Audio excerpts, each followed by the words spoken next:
This is a little bit embarrassing. So in today's video, I'm going to talk about cropping, and it doesn't sound very sexy, but I'm one of those people that have always been quite proud of saying cropped in camera, thinking that I was something special, that I try and get it right in camera rather than trying to fix it in post. However, over the last kind of few days, I've been playing around with a few images, and I'll show you in a second, and I've realised that whether it's digital or film, by trying to limit myself to the original crop, I'm missing out on a massive opportunity to make better pictures. I think, yes, ideally we try and get it right in camera, but there's a huge argument that you can improve it in post.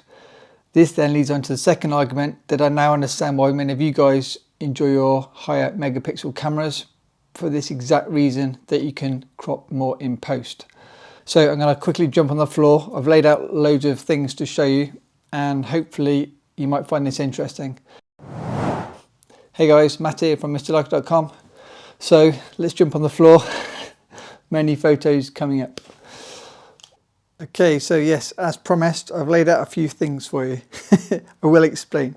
Okay, so if we're looking at film, but pretend it's digital, it's just much easier to show you like a tangible print compared to faffing around on the computer. I thought this might be a bit more interesting to see actual prints. So this is almost a full size crop of the original negative from a 6x7 medium format Mamiya RZ67 Pro 2. The cameras don't matter, just try to think of it as this was almost the original crop. I'm normally quite good at cropping, and I've not used this camera for a long time, so that's my excuse on why this camera crop was so poor. As you can see, there's lots of wasted space here, and it's not a very good composition. So when I came to print this in the darkroom, first I did my test print. These are all test prints, so please don't judge me if they're not perfect. I did my original test print. I'm like, there's so much wasted space everywhere. So then I'm like, right, if I enlarge it a bit and use smaller paper, I can fill my frame more. So this was like a later attempt. And as you can see, I feel that's a much stronger image, because now the model is filling the frame compared to all this wasted space. Now to take this slightly further, I'm not sure if this is, let me know in the comments what you think, but in some circumstances, if you flip an image, you can get a stronger composition. Now, I think when it comes to model photography, you need to obviously ask the model first in case they notice one side versus the other side.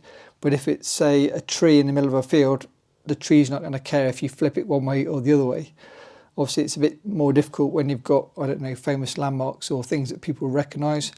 But I realised that it was a complete accident, I can tell you. So I accidentally had the negative in the wrong way around to start off with. I was like, oops, the negative's the wrong way around. So I turned it around, and then I did all these prints.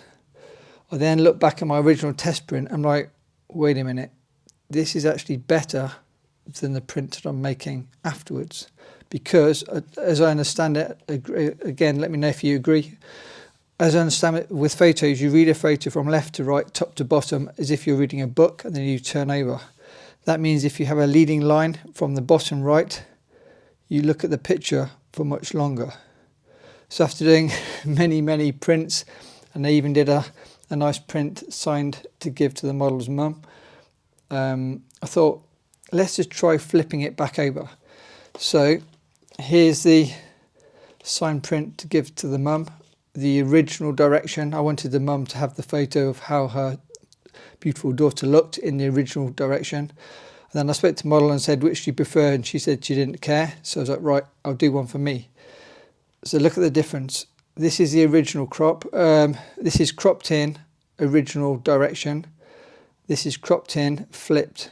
So now the composition is much better in my mind, because it's coming from the right-hand corner. And in the Western world, we read left to right.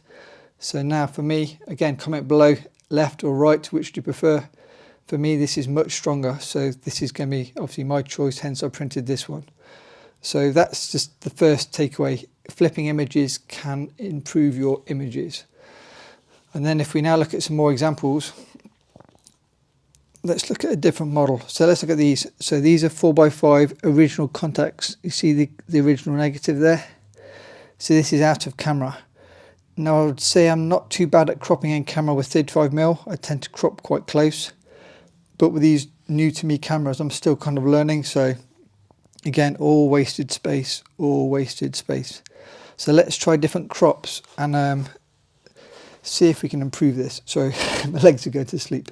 So I did some little masks from envelopes to try to help us. So there's the original. And then you can just play around. And the other thing I've learnt from my darkroom printing is you don't need to keep the original straight crop. I think I've been guilty of this in the past, where if you crop in, you automatically keep the same verticals, and so you're like, right, I've got to crop it exactly the same but vertical. But of course you don't. You can twist it to get a more pleasing image. So look at that. So for me, I want the focus to be on the model's face and the model's eyes. And so if a model is wearing a top, strapless top, and there's more light hitting the upper arm, you're going to look at this, not this.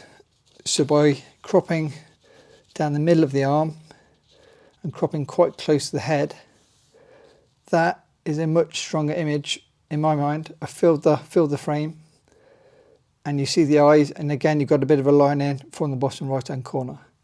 So I'm going to print this. Obviously, as I say, these are contact prints, not enlargement prints. Now I've got a enlarger which will enlarge prints for 4x5 negatives. I'll do a video at some point. I can now do a print of this, and this will be my print. So not this, because you see more arm. Not this, because you see too much hand and not enough face. Not this, because the composition is not quite right. Obviously art's very subjective, but for me, I'm thinking, as I say, that. It's not until you come to do things like this in the darkroom and you're just doing little test strip prints that you're like, oh, actually, the little crop is way better than the original image. So this is another great example. So test strip test, I quite liked it. I had equal amount of impact from the face, and the arm wasn't too distracting. So it's like, great, that's roughly okay. Did another test print to get a bit more contrast. And I thought, yeah, again, it's all about the hair and the face, really nice. So I did a full-size print, and it's completely rubbish. Why is it completely rubbish? Because, again, I was using a Mamiya RZ67 with an equivalent of a 50mm lens. That's going to make the arm much, much bigger, because that's the nearest thing to the lens compared to the face. So as you see, that is much better than that. So again, if I put this on the shader and say flicker, I normally keep my original borders when I do film, especially things like the Hasselblad and things. I keep my little V's at the bottom and all that, where I'm really limiting myself to much better prints by also cropping differently. Now, talking about cropping differently, we looked at this model earlier in the video, but that's doing normal squares and rectangles of different proportions. But if we use this little strip, I've also been absolutely loving kind of little strip pictures. So you can do horizontal like that, or you can do a bit of a diagonal. And something like that, I think is, I think I said it to one of my patrons, this is the sexiest bookmark I've ever made. Because basically what I've done is test strips, and then I can then use these as bookmarks. And look how much impact that has got compared to the whole image. I think by hiding it, it adds more mystery and almost makes it a stronger image, and it really makes you look at what is still in the frame. So again, like the hair looks completely different. You wouldn't know that she had all that hair by that crop. And then again, you can change your crop so you can show whatever is more interesting to you. I'm trying to balance it with the amount of skin and black in the same crop. So I'm looking at probably something like that. And you can even like feature the watch.